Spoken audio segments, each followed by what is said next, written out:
Qué gusto recibirles nuevamente en este seminario 10 óperas para acercarse a la ópera, títulos ejemplares y populares en la historia de la ópera, que nos ofrece el maestro Sergio Vela, que en esta ocasión, la séptima, corresponde a la revelación de otros estratos sociales y de otros códigos de conducta, Carmen de Bizet. Muy buena tarde y quedan en su casa. Muy buenas tardes, un gusto estar con ustedes nuevamente. Muchísimas gracias a la Fundación Miguel Alemán y a su director Alejandro Carrillo Castro por recibirnos aquí en la Biblioteca Mexicana nuevamente.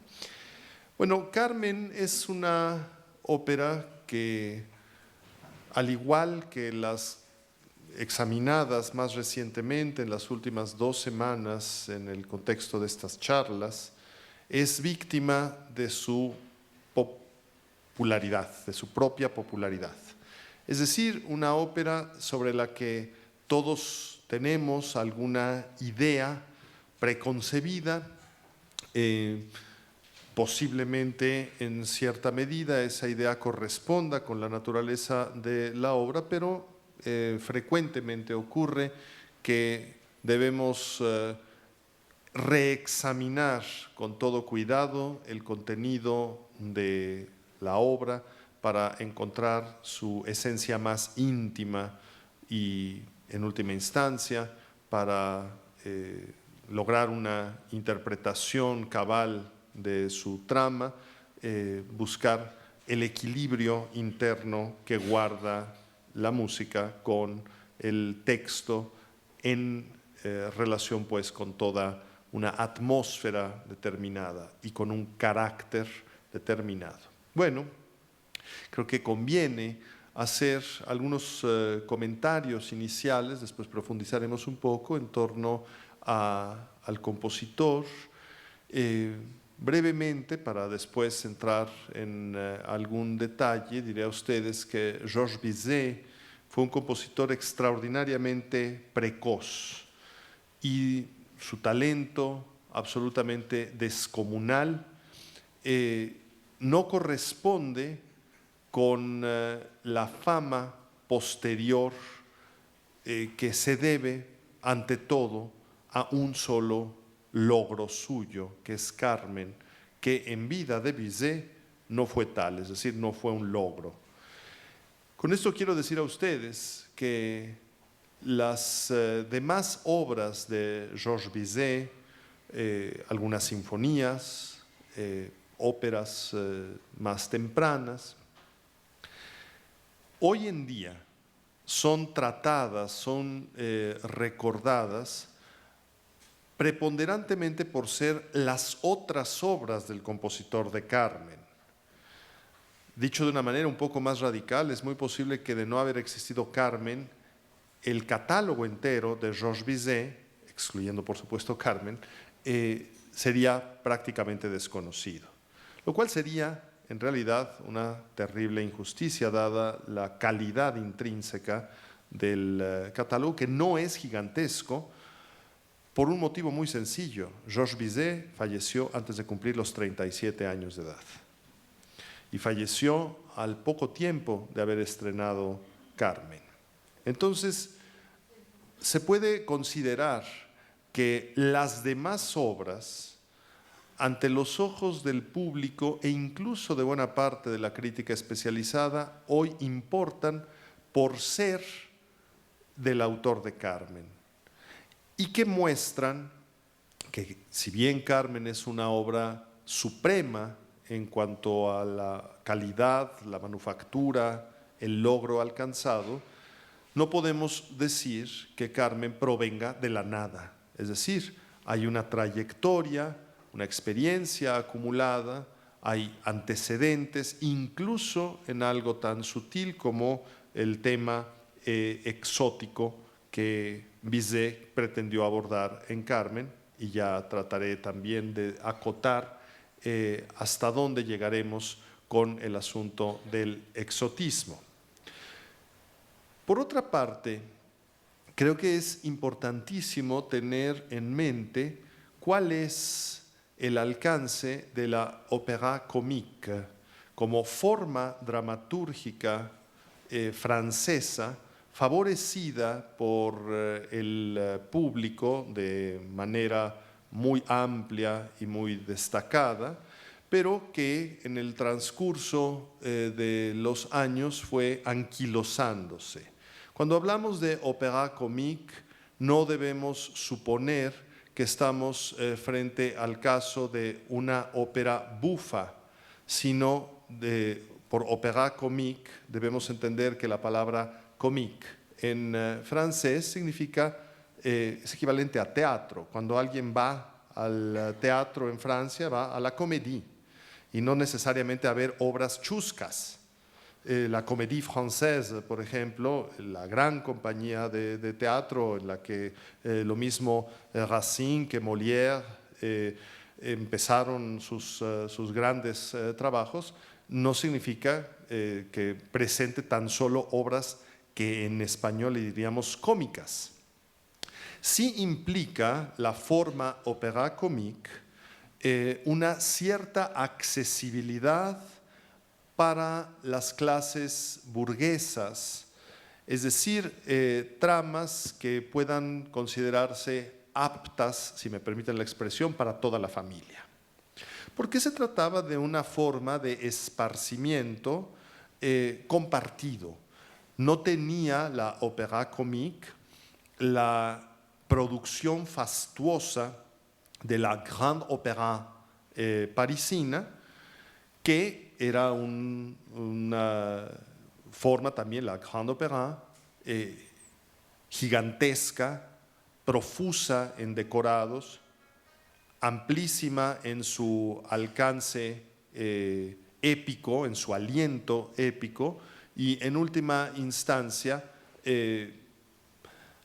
la manera de hacer la Grande Opéra implicaba un derroche de recursos, y se hacía así por una razón muy sencilla: estaban al alcance de los compositores esos recursos. Es decir, desde los albores de la ópera en Francia, París se destacó por tener en su momento la orquesta más grande, una compañía estable de ballet, y a la postre esto fue creciendo conforme las orquestas iban haciéndose más complejas, más amplias en su orgánico instrumental. Bueno, pues esto se fue extendiendo, igual el número de bailarines, el número de coristas, etcétera, etcétera, de tal manera que parecería cualquier cosa menos práctica tener una nómina pagada de artistas a disposición de los autores para beneficio del público y no emplearlos. Entonces, como esto lo sufragaba primero la corona, en su momento la república o el imperio, en fin, dependiendo de las vicisitudes políticas de que se trate, bueno, se fue creando una tradición de llevar a cabo en el terreno de la Grande Opéra espectáculos de veras fastuosos, lo cual implicó también una serie de cánones restrictivos a los compositores que obligaban a incluir un número coreográfico, por lo menos, si no es que más de uno, coros, procesiones, porque también había pintores escénicos, hoy les diríamos escenógrafos, un séquito de sastras teatrales para la elaboración del vestuario, etcétera, etcétera. El bulto y aparato era gigantesco. Pero los espectáculos de la Grande Opéra, de aliento histórico y épico, siempre con grandes cuadros de lucimiento, no eran del todo accesibles para el gran público, el público burgués, que prefería óperas cuya trama les resultara un poco más cercana, no los grandes hitos históricos retrabajados a través de la ópera, con costos además de entrada mucho más caros, porque para mantener todo ese espectáculo, pues evidentemente las entradas tenían que ser también más caras, y no con una duración tan larga como la mayoría de las Grandes Opéras. Entonces la opéra comique solía contar historias que frecuentemente tienen un final feliz y si no es un final feliz, por lo menos es un final consolador o moralizante, pero no una gran tragedia, no una historia demasiado cruenta. No se trata de provocar vaídos y desmayos en las jovencitas, hijas de familia que van con sus padres, a lo mejor con su prometido a la ópera, ni mucho menos se trata de mostrar algo que pueda ser socialmente criticable o moralmente discutible. Entonces, bueno, lo que sucedía al principio de la historia de la ópera comique es que sí había una dosis punzante de sátira que hacía la delicia del público, pero paulatinamente se fue haciendo un entretenimiento familiar más que una crítica punzante. Entre los compositores más importantes de esta forma artística de ópera comique fueron Boieldieu o Daniel Aubert, quienes descollaron principalísimamente. Y lo que sucede con Carmen es que de golpe, de manera inopinada, sin que nadie lo advierta previamente, hay una estocada mortífera para la ópera comique. Ustedes imagínense que Carmen es una ópera comique. Hoy podríamos suponer que por el tipo de espectacularidad que se asocia con ciertas producciones de Carmen hubiera sido una grande opéra, pero no es así. No tenía una trama épica, no tiene una trama épica, no tiene un sustento histórico, su estructura es en 3 actos, no en 5, no hay un sentido trágico, edificante o aleccionador. Entonces resulta que Carmen surgió como una ópera comique. Entre las características esenciales de la ópera comique está que entre los números musicales hay diálogo no musicalizado. De ahí también que se le denomine comique, porque los actores cantaban, pero actuaban diciendo en lengua vernácula, es decir, en francés, el texto que no estaba musicalizado. Entre los grandes números musicales se habla, por eso se necesita que sean lo que en francés se les dice comediantes, que equivale a actores, es decir, los que son capaces de actuar. Y esto nos remonta a los orígenes mismos de la ópera bufa también, aunque no tenga este sentido de gracia o de chusqués, en que los intérpretes eran preponderantemente actores que podían cantar y no cantantes que supieran actuar.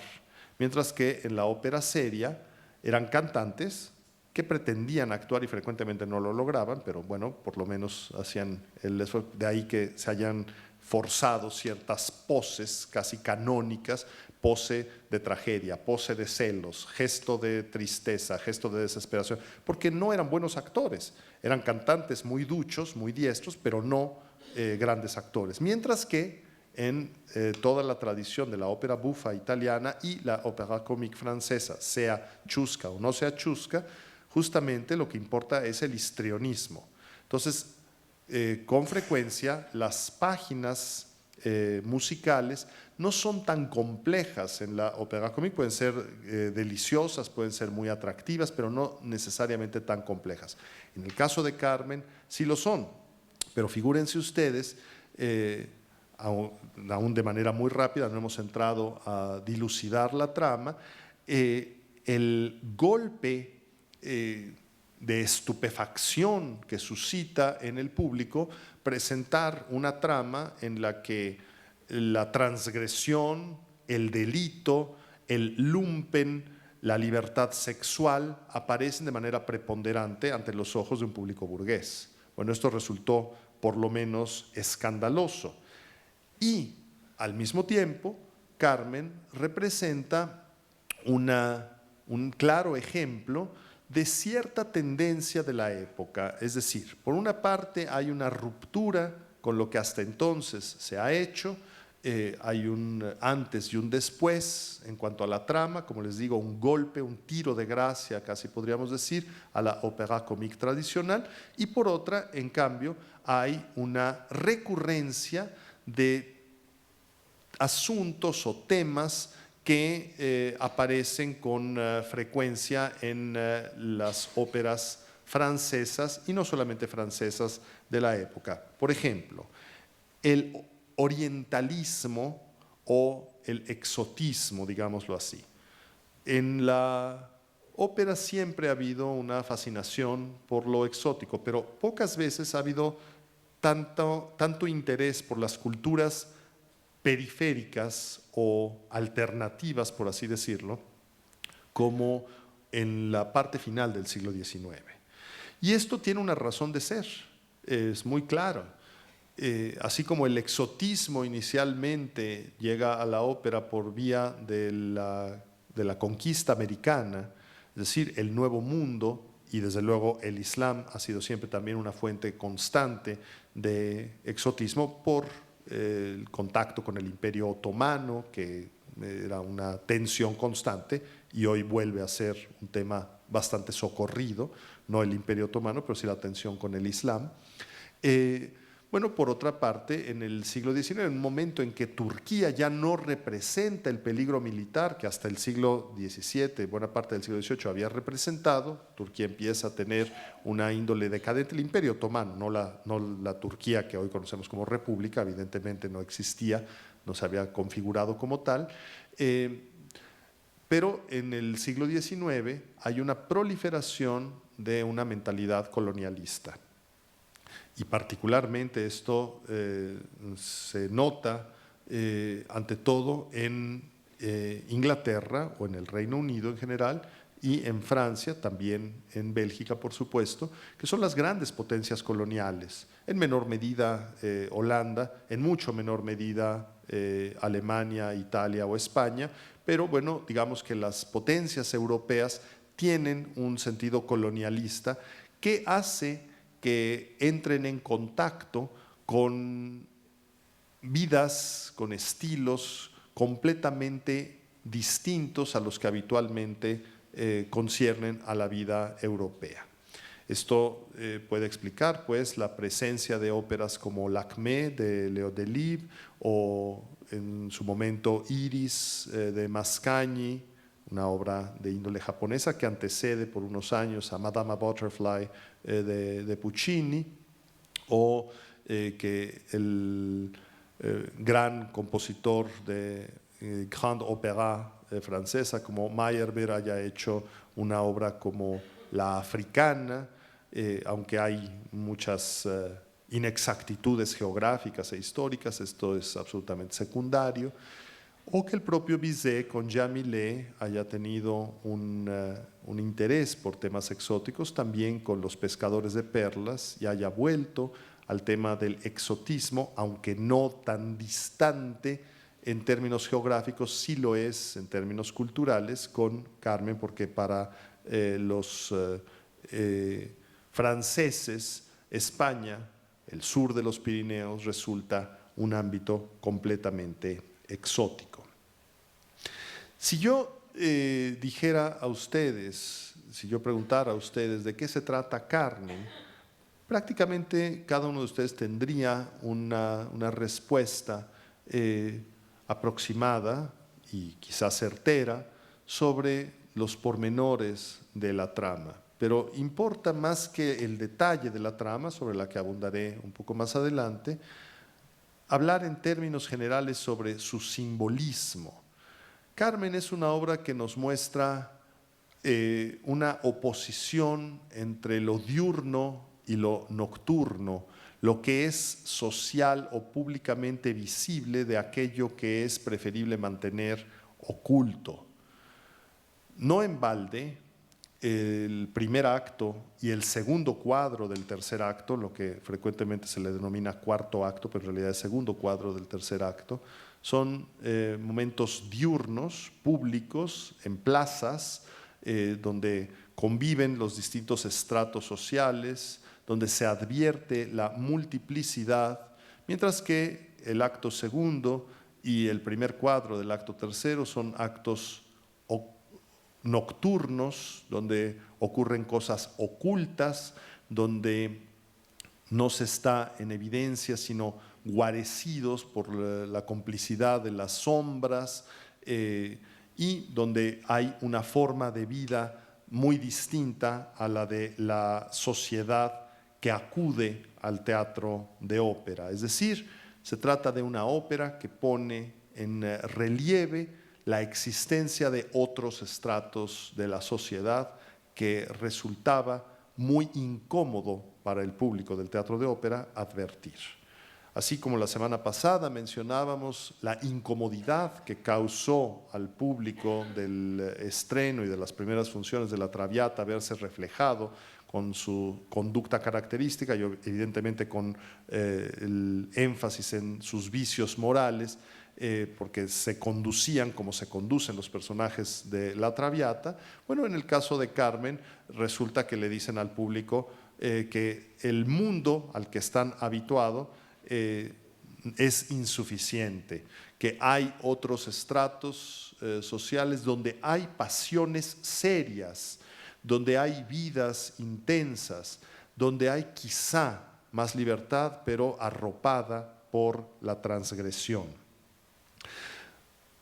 Este primer elemento, la oposición entre el día y la noche, entre lo público y lo subrepticio, lo oculto, lo abierto y lo delincuencial, me parece importantísimo para entender Carmen.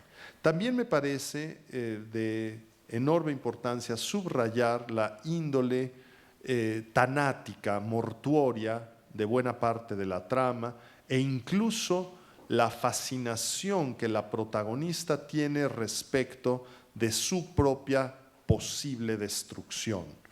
Es decir, Carmen es un personaje que está dispuesto a dar la vida entera a cambio de conservar la libertad que ejerce. Su conducta es absolutamente libertaria, no hay manera de evitar que ella defienda esa autonomía, aunque en esa defensa le vaya de por medio la vida. Carmen sabe en más de una ocasión que está caminando por la cuerda floja, que está a punto de precipitarse. Prefiere el riesgo de la precipitación a la renuncia a un ápice de libertad, lo cual convierte al personaje, por supuesto, en sumamente intenso y atractivo. Advertimos cómo ejerce su libertad a lo largo de la trama, tanto para optar por un nuevo amante como para desechar al amante anterior y a su vez elegir uno de más reciente llegada a su vida emocional. Advertimos también cómo frente a la inminencia del riesgo, ella espeta que nació libre y libre morirá, que con la misma libertad con la que ha vivido ha de encaminarse hacia su muerte. Pero más interesante todavía resulta algo que normalmente pasa un poco desapercibido, y es que durante la famosa escena de lectura de las cartas, el terceto de Frasquita, Mercedes y Carmen en el primer cuadro del acto tercero, mientras Frasquita y Mercedes están soñando con un determinado tipo de pretendiente, la una con un joven galán y la otra con un viejo rico, cada una por sus propios intereses, Carmen reiteradamente lee en las cartas la muerte. Dice la mort, toujours la mort, siempre la muerte. Solamente le aparece la muerte, y esto no la arredra, no la limita en forma alguna, sino que quizá incluso desde un punto de vista psicológico la aliente a llevar su conducta hasta las últimas consecuencias.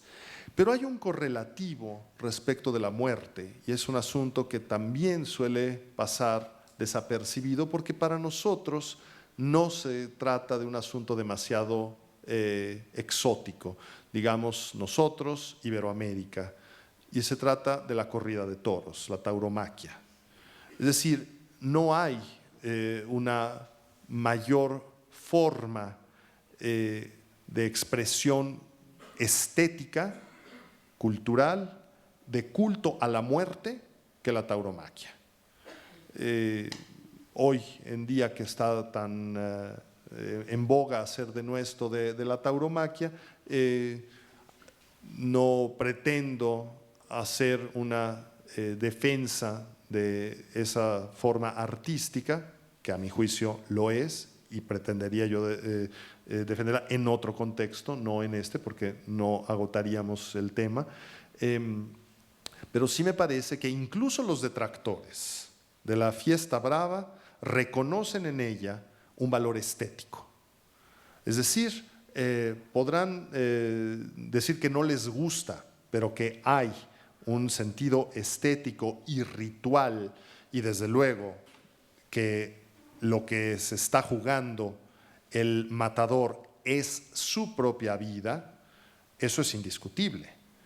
Entonces, el coqueteo con la muerte no está nada más en el lado de Carmen, sino que haya su correlativo en su último amor, que es justamente un torero que por su propia profesión, digámoslo así, pues juega constantemente con la muerte. Y me parece también que debemos destacar que Carmen, a diferencia de tantísimas óperas construidas dramatúrgicamente a partir de un triángulo amoroso, contiene dos triángulos amorosos. Porque uno de los triángulos, el primero, cronológicamente, dramatúrgicamente el primero en aparecer, está formado por dos mujeres en torno a un hombre. Es decir, en torno a don José hay dos tendencias contradictorias.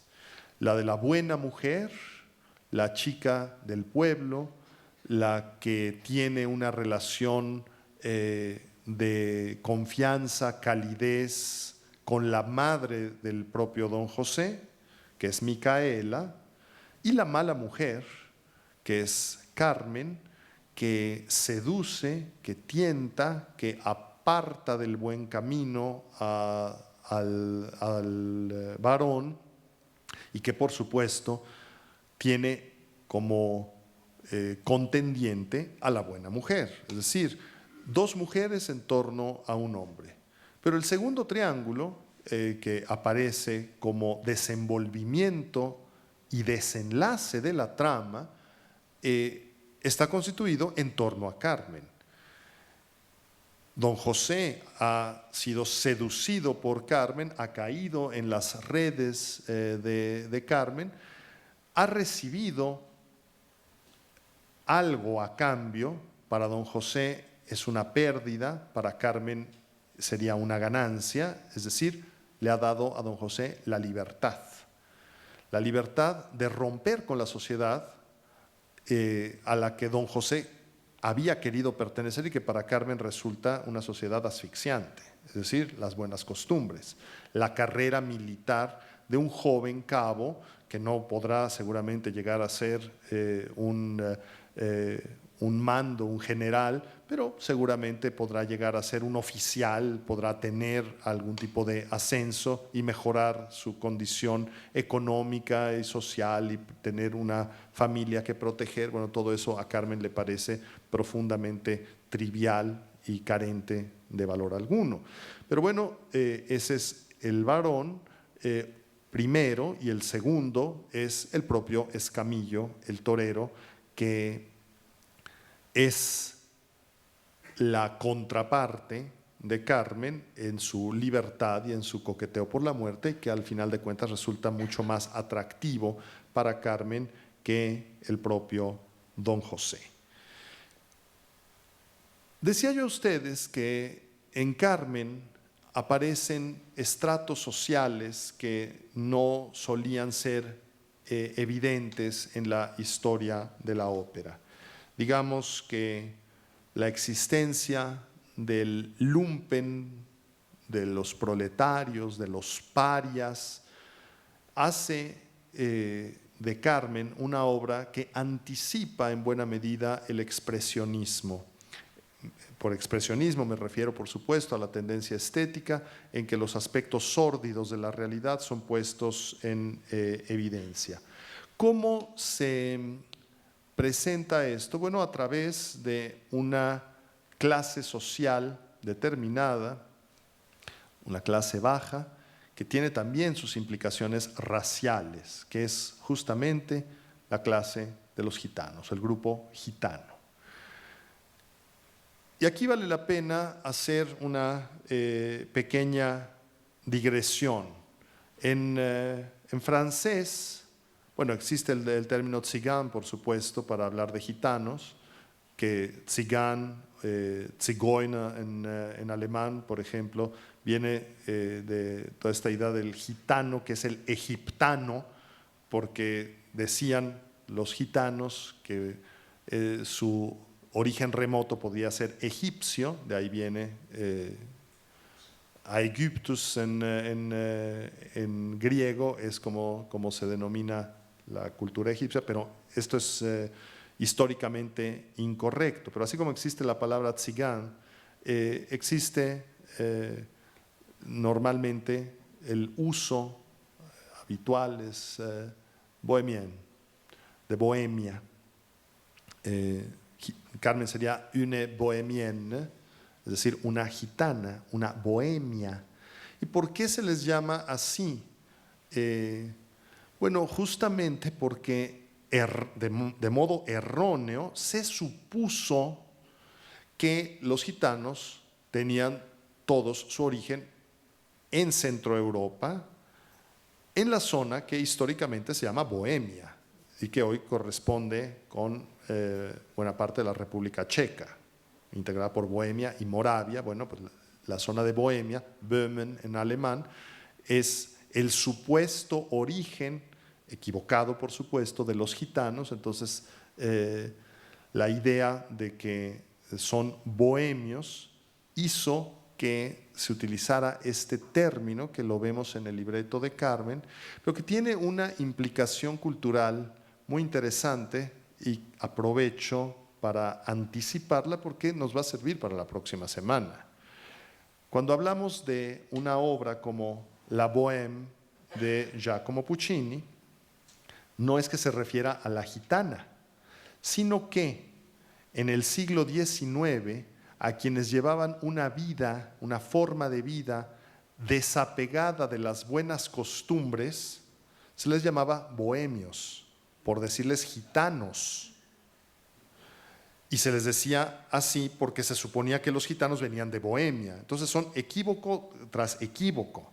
Entonces hoy a esos individuos que tienen una forma de vida heterodoxa, bueno, en algún momento se les decía los heterodoxos, hoy es más fácil decirle los alternativos.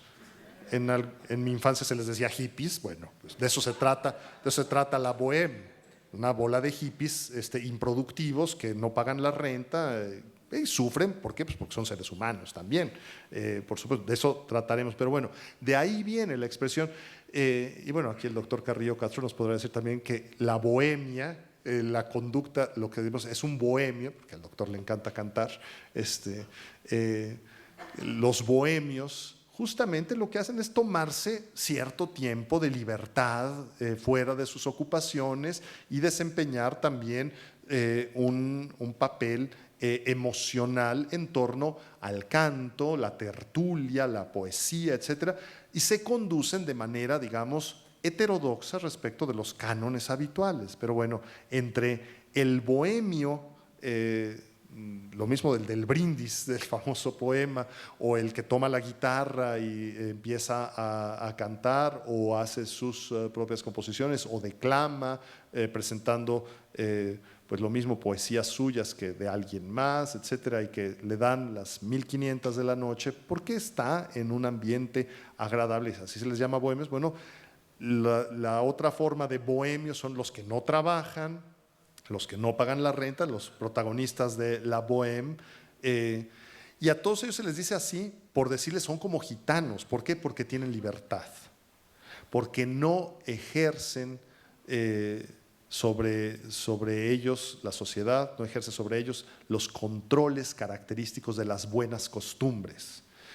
Pero sepamos pues que el término de gitano en francés, y cuando Carmen dice que elle est une bohémienne, soy una gitana, está diciendo literalmente soy una bohemia, pero viene de ahí, de la suposición que venían de Europa Central, porque claro, en Europa Central, pero no nada más en la zona de Bohemia, sino también en Hungría y en Rumanía y en Bulgaria, etcétera, etcétera, hubo proliferación de estos grupos. Bueno, importante resulta pues subrayar que se asocia este grupo étnico que equivale también a una clase social con la subversión. La subversión implicada en todo tipo de transgresiones de las normas habituales de conducta como del orden jurídico reconocido. Piensen ustedes que Carmen, libérrima como es, suele frecuentar una taberna, la taberna de Lila Spastia, que es nombre de hombre, no de mujer, y ahí se urden siempre los planes de contrabando. Quiere decir pues que los secuaces de Carmen viven preponderantemente de una conducta delictiva. Conviene ahora detallar cuáles son las características, digamos, de esta elaboración, de esta creación de Georges Bizet, hecha junto con Henri Meillac y Ludovic Halévy. Hay un personaje adicional que es Camille Dulocle. Camille Dulocle fue el director de la Opéra Comique, un personaje muy importante como promotor de la ópera en el siglo XIX, en la parte tardía del siglo XIX, el último tercio, digamos, del siglo XIX, y que jugó un papel muy importante porque era el director del teatro en que fue estrenada Carmen. La pareja, la dupla de libretistas, Henri Meillac y Ludovic Halévy, trabajaron de una manera muy organizada con Georges Bizet. Henri Meillac hizo los textos en prosa y Ludovic Halévy todo aquello que está versificado, aquello que tiene una métrica de tipo poético y que en una ópera comique, bueno, pues implica la prosa, todo aquello que no está musicalizado, y la métrica habitual de la poesía, todo aquello que está musicalizado. Ni Meillac ni Halévy trabajaron a partir de nada, trabajaron a partir de una narración breve, una novelette, que es como un cuento largo, una novela corta, de Prosper Mérimée. Prosper o Próspero Mérimée había escrito la trama inicial de Carmen, y hay algunos elementos distintos en la ópera respecto de la narración original de Mérimée. Por ejemplo, en la narración original de Mérimée, el final de Carmen ocurre en las montañas, no frente a la plaza de toros. Me parece que es un rasgo de brillantez dramatúrgica volver la acción a lo público para contrastar la conducta individual, tanto la de Carmen como la de Don José o Don José en la parte final de la obra. El asesinato cometido contra Carmen por Don José tendría mucho menos repercusión en las montañas, se podría ocultar, mientras que a la luz del sol es absolutamente inocultable y es inescapable el destino de Don José. En la narración original nos enteramos que Don José tiene antecedentes penales, para decirlo en lenguaje burocrático. Es decir, tiene algunas historias, quizá debe alguna vida o por lo menos ha tenido algunas reyertas cruentas. Bueno, el propio Prosper Mérimée no inventa la trama de Carmen de la nada. Mérimée no fue a España, como tampoco fue a España Georges Bizet. Esto es bastante interesante, saber que hay una atmósfera españolada, pero no llegaron a estar en España. Mérimée, y esto es algo que casi nadie sabe, publica Carmen 30 años antes de que exista Carmen como ópera. Es decir, Carmen es de 1875, es el año en que muere Georges Bizet, el mismo año en que se estrena Carmen.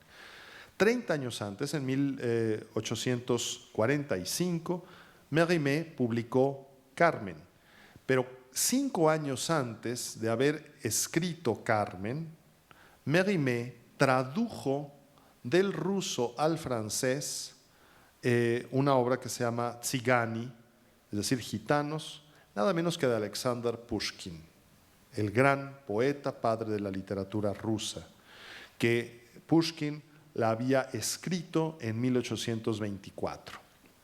Entonces, si queremos saber de dónde viene Carmen, casi todos van a decir, más o menos enterados, de la Carmen de Próspero Mérimée. Sí, pero ¿de dónde viene esa? Bueno, pues de gitanos o los gitanos de Alexander Pushkin, el gran poeta ruso que sin lugar a dudas ha sido una de las figuras más socorridas como fuente literaria en la historia de la ópera. La cantidad de óperas eslavas que están basadas en textos de Pushkin es verdaderamente pasmosa. Entonces, tenemos por una parte la fascinación de Pushkin con lo exótico que pasa a Francia a través de Mérimée, y 30 años después de la publicación de la novelette Carmen de Mérimée, Halévy y Meilhac trabajan con Georges Bizet la elaboración del libreto y Bizet, por supuesto, la partitura para que sea presentada en la Opéra Comique. ¿Por qué Pushkin resulta una fuente tan importante? Bueno, porque el propio Pushkin tenía un peculiarísimo origen. Él era descendiente de un príncipe etíope de color muy oscuro. No podemos decir que los etíopes sean propiamente negros, porque no es exactamente la raza negra, pero es de color muy oscuro, prácticamente como si fueran negros, porque ese príncipe etíope, Abrami, había sido robado por esclavistas musulmanes, otomanos, y vendido, y había acabado en la corte de Pedro el Grande. Y entonces resultó, hay incluso un texto inacabado de Pushkin que se llama El negro de Pedro el Grande, refiriéndose a su abuelo, lo cual es interesantísimo porque, claro, Pushkin, si vemos cualquier retrato de Alexander Pushkin, verán que tiene una serie de rasgos africanos. Bueno, son precisamente rasgos etíopes que vienen por vía de su abuelo. Decía yo a ustedes, pues, que Carmen resultó una obra poco exitosa en su inicio. Hubo, en 1875, 48 representaciones. Dirán ustedes, bueno, no son pocas, efectivamente no son pocas, pero el público estaba desconcertadísimo. Se convirtió más en un escándalo que en un éxito. Una obra como Carmen, que es piedra angular del repertorio en todas partes del mundo en la actualidad, piensen ustedes que después de la serie de representaciones de 1875, no volvió a presentarse en París, sino hasta 1883, es decir, 8 años después, no volvió a ser presentada en Francia. Y todavía podemos decir algo que es prácticamente inusitado, que no fue sino hasta el año de 1959 que Carmen, la que es posiblemente la ópera francesa más importante de la historia, o por lo menos del siglo XIX, fue hasta entonces que se presentó en el teatro de la Grande Opéra, es decir, el famoso Palais Garnier, que siguió acogiendo las formas espectaculares, no recibió Carmen sino hasta el año de 1959, por la estupefacción que había causado al público, la reticencia que había justamente por dar la estocada a la ópera comique. Un día antes de morir, Bizet fumaba mucho, tenía problemas respiratorios a pesar de su extrema juventud. Entonces, en algún momento se supuso que había tenido algún problema pulmonar, no fue el caso. Como era muy temperamental, se pensó que por el fracaso inicial de Carmen se había suicidado, no fue el caso, murió del corazón. Y los infartos antes de los 40 años casi siempre son fatales, son gravísimos. Bueno, ocurrió. Un día antes de morir, Georges Bizet había firmado un acuerdo, contrato, para presentar Carmen en Viena. Y esto nos abre un capítulo muy interesante respecto de la recepción posterior de Carmen, es decir, cómo llega Carmen a Viena. Hay un problema fundamental. Carmen es una ópera comique, así fue estrenada, y los cantantes actuaban en francés. En Viena no iba a ser así, se iba a cantar en alemán. Pero entonces, ¿qué hacer con los textos cuando en los países de habla alemana el equivalente a ópera comique, el llamado Singspiel, es decir, las obras que tienen una serie de fragmentos no musicalizados que se alternan con los números musicales, siempre han tenido una índole estrictamente cómica, de comicidad, de ópera bufa, desde El rapto en el serrallo, La flauta mágica, es decir, una gran ligereza que Carmen no tendría. Entonces, un amigo de Bizet, fallecido Bizet, llamado Ernest Guiraud, decidió musicalizar lo que Bizet había dejado como ópera comique, es decir, como texto no musicalizado. Y resulta que Carmen llegó a Viena bajo esa reelaboración de Bizet, que respetó todos los fragmentos ya musicalizados por Bizet, pero musicalizó los fragmentos en prosa que Bizet había dejado sin musicalizar voluntariamente, porque esa era la estructura de la ópera. Para lo cual, además, Guiraud redujo los parlamentos, porque bien sabemos ya, lo hemos comentado, que el texto cantado toma más tiempo que el texto dicho. Consecuentemente, había que hacer una reducción para que no se dilatara innecesariamente aquello. Bueno, entonces resulta que en Viena el éxito fue absolutamente atronador. No llegó a presenciar Bizet por unos cuantos meses ese éxito que lo convirtió paradójicamente en una especie de rival involuntario de Richard Wagner. ¿Por qué? ¿Por qué lo de involuntario y por qué lo de rival? Empezaré por lo de rival, porque Friedrich Nietzsche, que a la sazón ya estaba peleado con Richard Wagner, o distanciado, o distanciándose en vías de distanciamiento, encontró en Carmen salud, dimensión solar, novedad, genio fresco, mientras que en Wagner encontraba manipulación, enfermedad, patología, exceso de romanticismo. Le parecía mucho más vigoroso a Nietzsche el contenido de Carmen, en buena medida para poder disgustar a Richard Wagner, porque las motivaciones de Nietzsche eran bastante contradictorias. A la serie de presentaciones en Viena acudió con gran entusiasmo Tchaikovsky, que también había ido al estreno del Anillo del Nibelungo de Wagner. Pero digo que es paradójico porque Georges Bizet, que en su temprana juventud había hecho denuesto de la música de Richard Wagner, como prácticamente todos lo hacían antes de escucharlo, cuando en 1861, es decir, muy joven, Bizet escuchó Tannhäuser en París, quedó convencido que Richard Wagner era el compositor más brillante de esa época y se convirtió incluso en un defensor de la estética de Richard Wagner, aunque no haya sido necesariamente un seguidor en términos de estructura y de estética de Richard Wagner.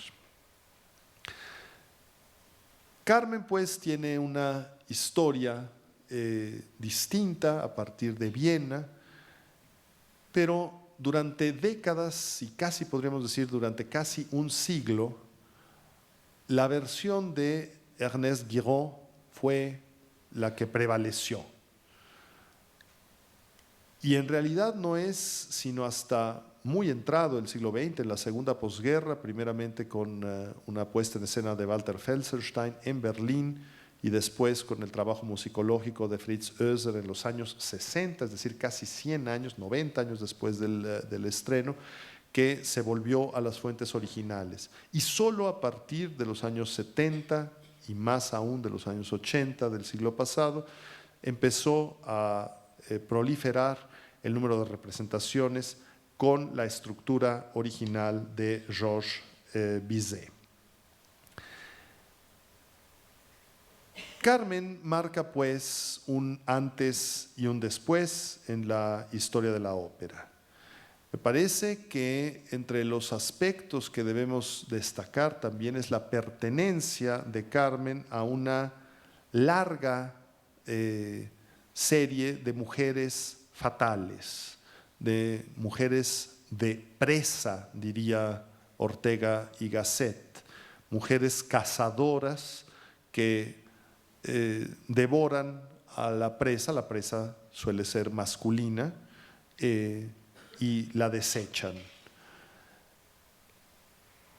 Lo que también se denomina vampiresa, que no es el equivalente femenino de vampiro, sino la vampiresa justamente por el aspecto destructivo, sangriento, que puede implicar su conducta respecto del hombre. En el terreno de la comedia, siempre ha habido la posibilidad de hacer crítica social. Por eso los políticos nunca van a ver una comedia, porque se sienten siempre aludidos. Y como no le entienden, los políticos normalmente odian lo que no entienden. Bueno, los políticos si van al teatro, fíjense, es un hecho, si van al teatro van a ver tragedias, obras costumbristas, nunca comedias. Porque la comedia es el terreno en que el teatro, y la ópera por consiguiente, porque la ópera es teatro, se permite hacer una crítica social punzante, porque se exageran los defectos, se burla, se alecciona casi siempre al que tiene una conducta reprobable, algún tipo de vicio de conducta, y frecuentemente, bueno, los poderosos caen en ese tipo de excesos. Pero no había existido antes de la Traviata una crítica social tan marcada como la que hizo Giuseppe Verdi y que comentamos la semana pasada. Claro, Las bodas de Fígaro de Mozart, varias décadas antes, tiene una profunda crítica social, sí, pero bajo el cariz de la comedia sonriente, bajo el cariz de lo gracioso. Entonces ahí, aunque puede incomodar, y la obra de teatro original de Caron de Beaumarchais había sido censurada, eran las vísperas de la Revolución Francesa, en fin, era una obra riesgosa, pero bueno, digamos que se admite la crítica ahí. Pero cuando llegamos a Carmen, nos damos cuenta que la crítica va más allá, porque si Verdi con la Traviata, le muestra a la sociedad que acude al teatro cómo es ella misma. Al público que va a Carmen se le muestra todo lo que no quiere ver, no a sí mismo, sino todo lo que sustenta la sociedad aparentemente libre y resulta que es mucho menos libre. Hay una línea que nos puede conducir de Carmen a Lulú.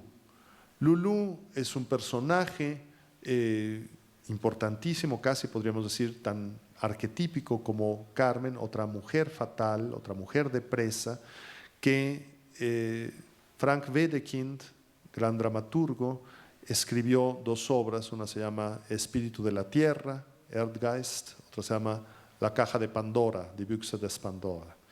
Esas dos obras de teatro fueron convertidas casi en paralelo, simultáneamente casi, en dos obras maestras. Por una parte, la película La Caja de Pandora de Michael Pabst, una de las grandes joyas del cine mudo, con la actuación protagónica de Louis Brooks, 1928. Y mientras tanto, Alban Berg estaba escribiendo su segunda ópera, que es Lulú.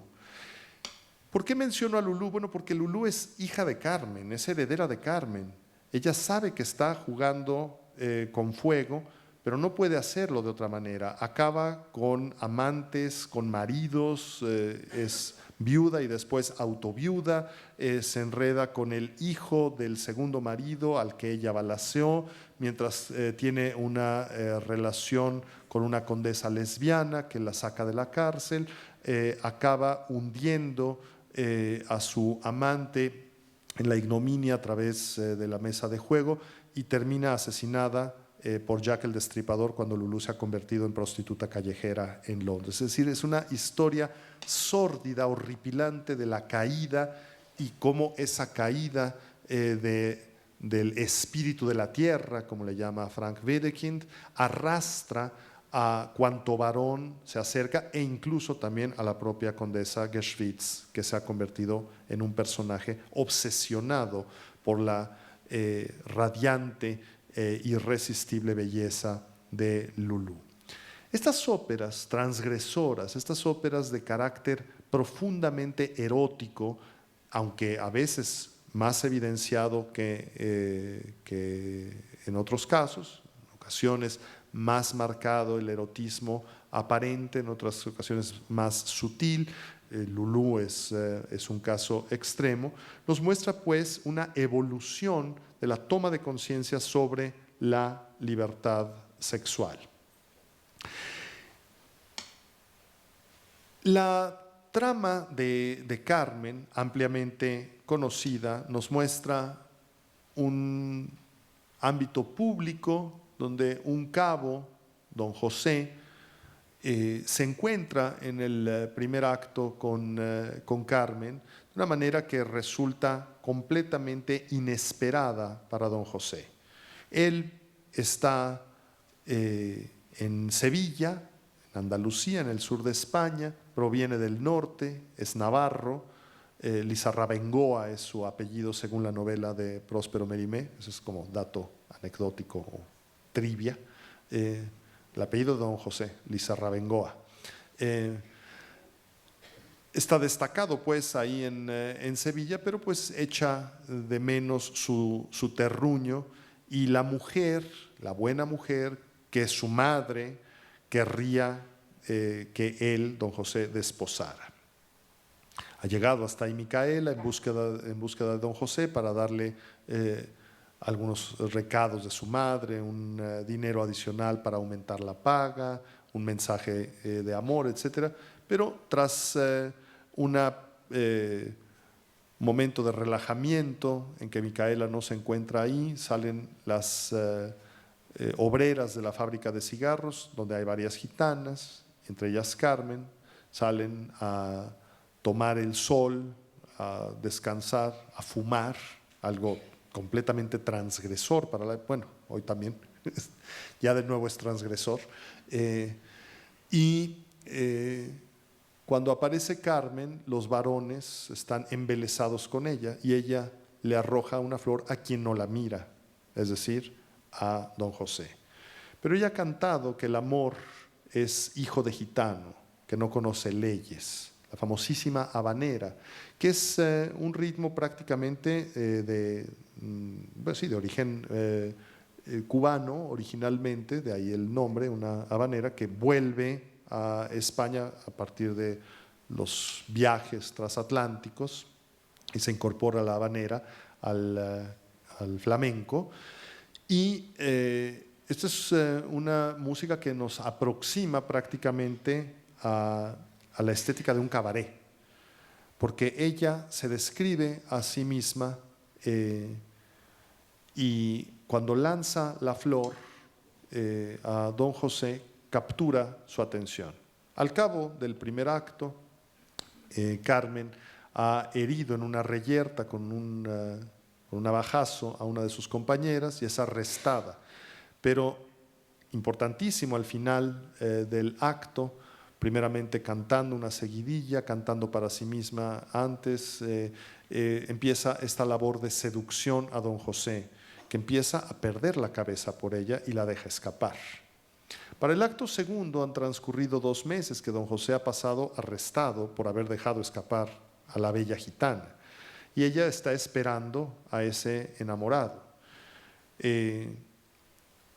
La taberna de Lilas Pastia es la que cobija a los contrabandistas, el Dancairo, el Remendado y las amigas de Carmen, Frasquita y Mercedes. Gran momento coreográfico, auténticamente de tablao nocturno, de sordidez, de tardía, de bebida, de juerga y de enorme sensualidad.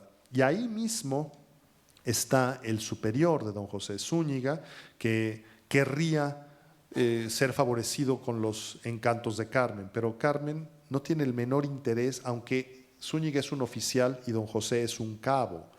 El cabo será puesto en libertad y claro, lo primero que hace es ir a ver a Carmen, como ella misma lo ha vaticinado. Pero cuando llega el cabo, previamente ha pasado por ahí Escamillo, camino a la corrida que tendrá, la próxima corrida que tendrá, y él ha fijado su atención en Carmen. Ella de momento no le corresponde, pero advierte de su existencia.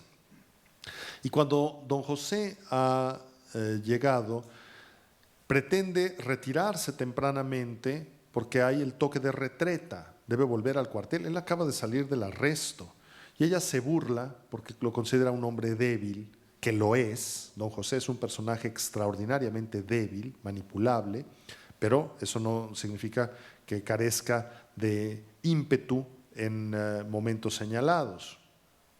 Entonces,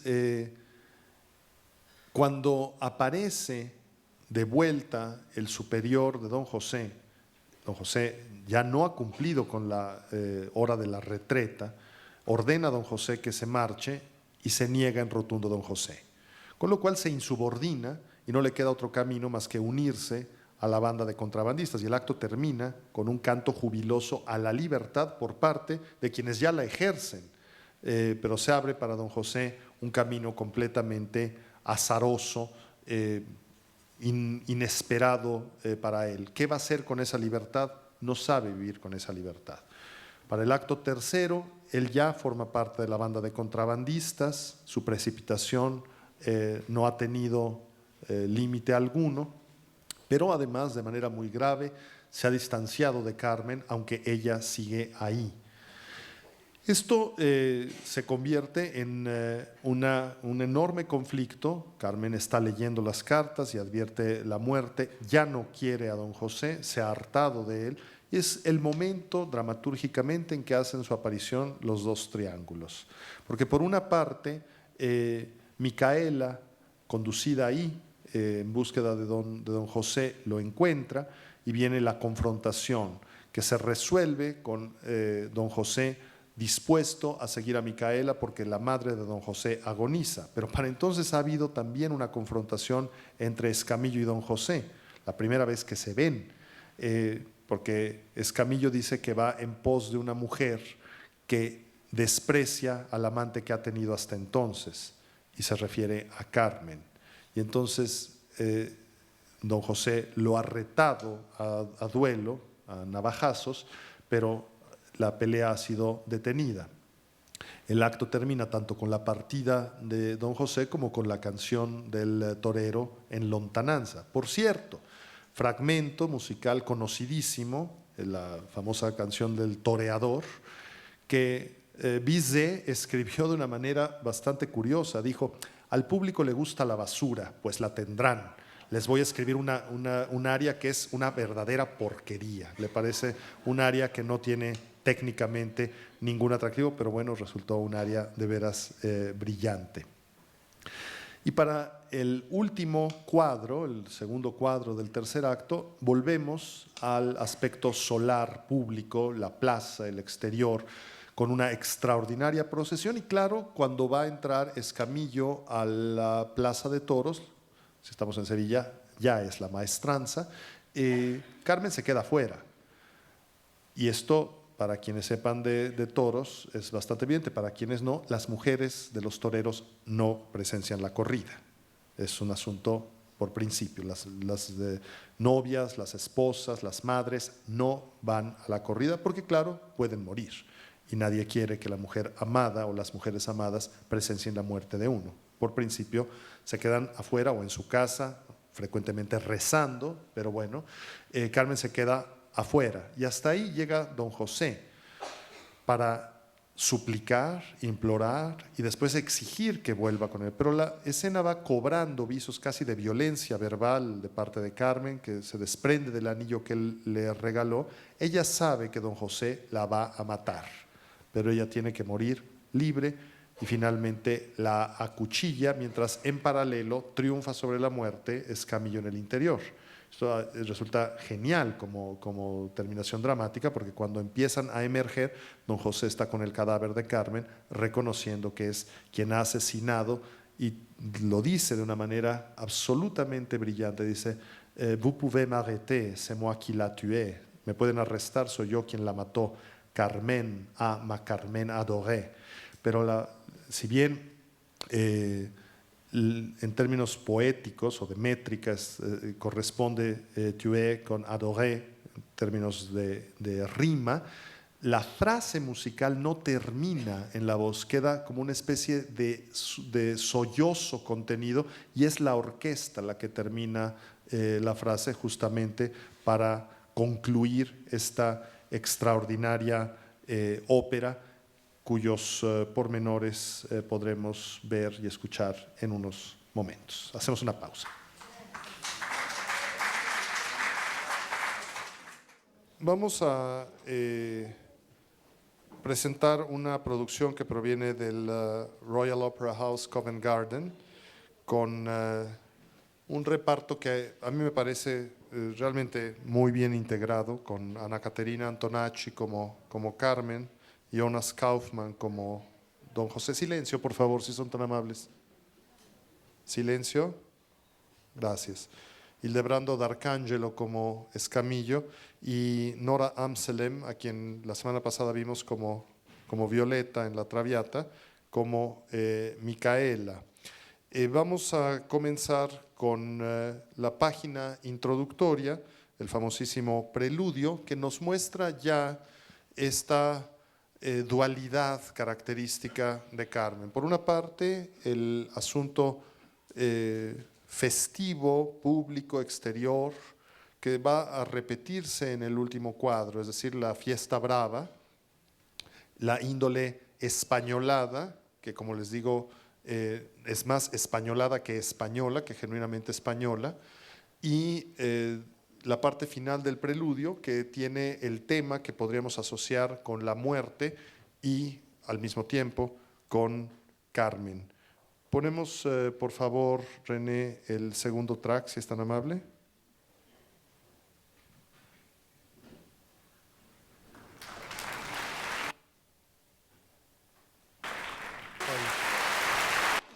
Seguimos la próxima semana. Muchas gracias. ¿Estuvo alguna vez en España?